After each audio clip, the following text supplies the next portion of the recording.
ടിപ്പിലോട്ട് കിടക്കാം. അപ്പോൾ നമ്മുടെ മിക്സിയുടെ ബ്ലേഡൊക്കെ മുറിച്ച് കൂട്ടണമെങ്കിൽ ഇത് കുറച്ച് ഇതേപോലെ ഒന്ന് പീസാക്കി ഒന്ന് കട്ട് ചെയ്തിട്ട് കൊടുക്കുക. എന്നിട്ട് നമ്മൾ മിക്സിയിൽ ഒന്ന് കറക്കിയാൽ മതി. നല്ല രീതിയിൽ ബ്ലേഡ് മുറിച്ച് കൂടി കിട്ടും കേട്ടോ. ഇതേപോലെ ആക്കിയിട്ട് ഒന്ന് ഒറ്റ കറക്ക്, അപ്പോൾ നല്ല രീതിയിൽ ബ്ലേഡ് മുറിച്ച് കൂടി കിട്ടും. എന്നിട്ട് നമുക്ക് ഇത് വെച്ചിട്ട് പാത്രങ്ങളൊക്കെ കഴുകാം കേട്ടോ. കുറച്ച് ഡിഷ് വാഷ് ഒഴിച്ചിട്ട് നമ്മുടെ ഈ ഫ്രൈ പാൻ്റെ ബാക്ക് ഭാഗത്തൊക്കെ കരിഞ്ഞിരിക്കുമല്ലോ, അപ്പോൾ അതൊക്കെ പോകാനായിട്ട് ഇത് വളരെ ഈസി ആയിട്ട് നമുക്ക് ക്ലീൻ ആക്കി എടുക്കാനായിട്ട് പറ്റും. ഇതും കുറച്ച് ഡിഷ് വാഷും ഒന്ന് ഒഴിച്ചിട്ട് ബാക്കൊക്കെ ക്ലീൻ ആക്കി എടുക്കാനായിട്ട് പറ്റും.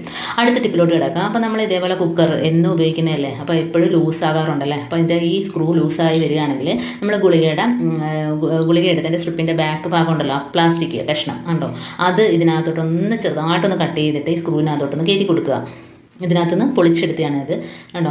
ഇതേപോലെ ഒറ്റ പീസ് മാത്രം മതി. അപ്പോൾ ഒന്ന് ചെറുതായിട്ടൊന്ന് ഹോൾട്ട് കൊടുത്തതിന് ശേഷം നമുക്ക് ആ സ്ക്രൂ അതിനകത്തോട്ടൊന്ന് കടത്തി കൊടുക്കുക. എന്നിട്ട് നമ്മളൊന്ന് മുറുക്കി കൊടുക്കുകയാണെങ്കിൽ നല്ല രീതിയിൽ ടൈറ്റായിട്ട് ഇരിക്കും കേട്ടോ. അപ്പോൾ കുറേ നാളത്തേക്ക് നമ്മൾ അടുപ്പത്ത് വെക്കുന്നതല്ലേ, അപ്പം വേറെ ഒന്നും പോലെ അതൊന്നും ഉരുകി പോകത്തേന്നുമില്ല, അതിനകത്ത് പിടിച്ചിരുന്നോളും. നല്ല രീതിയിൽ നമുക്ക് മുറുകി കിട്ടും കേട്ടോ. അപ്പോൾ ഇതേപോലെ ഒന്ന് ആക്കിയിട്ട് നമ്മൾ ഒന്ന് മുറുക്കി കൊടുക്കുക. അപ്പോൾ ഒട്ടും ഇളകി പോകത്തില്ല.